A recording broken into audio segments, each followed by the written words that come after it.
Assalamualaikum warahmatullahi wabarakatuh. Untuk estimasi biaya, pada kali ini telah memasuki pertemuan 10, di mana pada pertemuan 9 kemarin telah dibahas mengenai penyusunan rencana anggaran biaya per pekerjaan. Nah, pada pertemuan kali ini, atau pertemuan 10 akan dibahas mengenai penyusunan rencana anggaran biaya total. Untuk materi kali ini ada dua dasar literatur yang digunakan. Yang pertama yaitu Peraturan Menteri Pekerjaan Umum dan Perumahan Rakyat Republik Indonesia Nomor 28 Tahun 2016 tentang Pedoman Analisis Harga Satuan Pekerjaan Bidang Pekerjaan Umum dan Pedoman Analisis Harga Satuan Pekerjaan atau AHSP yang dikeluarkan oleh Kementerian Pekerjaan Umum. Saya harap untuk dua file ini dapat di-download masing-masing dan juga dipelajari dan dibaca isinya. Dalam perencanaan anggaran biaya ada beberapa jenis harga. Yang pertama itu harga perkiraan perencana atau HPP, yaitu perhitungan perkiraan biaya perencanaan yang dihitung secara profesional oleh konsultan perencana, yang digunakan sebagai salah satu acuan dalam melakukan penawaran suatu pekerjaan tertentu.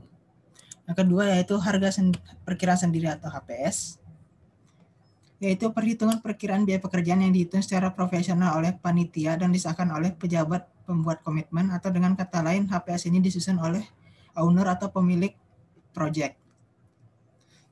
Kemudian HPS ini digunakan sebagai salah satu acuan dalam melakukan evaluasi serta penawaran atau tender dan bersifat terbuka dan serta tidak rahasia. Sehingga untuk pelaksana yang ingin mengikuti tender harus berdasarkan atau di bawah nilai harga perkiraan atau HPS ini sendiri. Yang ketiga yaitu harga satuan dasar atau HSD, di mana dalam HSD ini dibagi menjadi 3, yaitu berdasarkan tenaga kerja, alat, dan bahan. Nah, untuk tenaga kerja, besarnya biaya yang dikeluarkan pada komponen tenaga kerja per satuan waktu tertentu untuk memproduksi satu satuan pengukuran pekerjaan tertentu. Untuk harga satuan dasar alat, yaitu besarnya biaya yang dikeluarkan pada komponen biaya alat yang meliputi biaya pasti dan biaya tidak pasti, atau biaya operasi per satuan waktu tertentu, untuk memproduksi satu satuan pengukuran pekerjaan tertentu. Yang ketiga yaitu harga satuan dasar bahan, yaitu besarnya biaya yang dikeluarkan pada komponen bahan untuk memproduksi satu satuan pengukuran pekerjaan tertentu. Untuk jenis harga yang keempat yaitu harga satuan pekerjaan atau biasa disingkat HSP, yang merupakan biaya yang dihitung dalam suatu analisis harga satuan satu pekerjaan yang terdiri atas biaya langsung dan biaya tidak langsung, sebagai mata pembayaran satu jenis pekerjaan tertentu termasuk pajak-pajak. Untuk komponen biaya langsung, termasuk dalam harga satuan dasar ini, yaitu tenaga kerja, alat, dan bahan. Sedangkan untuk biaya tidak langsung, merupakan biaya umum atau overhead atau biaya kelebihan dan juga keuntungannya.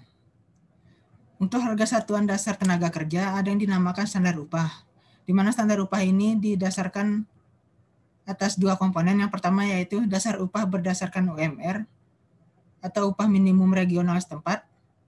Yang kedua yaitu tunjangan berupa makan, transport, pengobatan, dan pengamanan, rumah atau tempat tinggal sementara atau tempat penampungan sementara para pekerja selama kegiatan pekerjaan berjalan.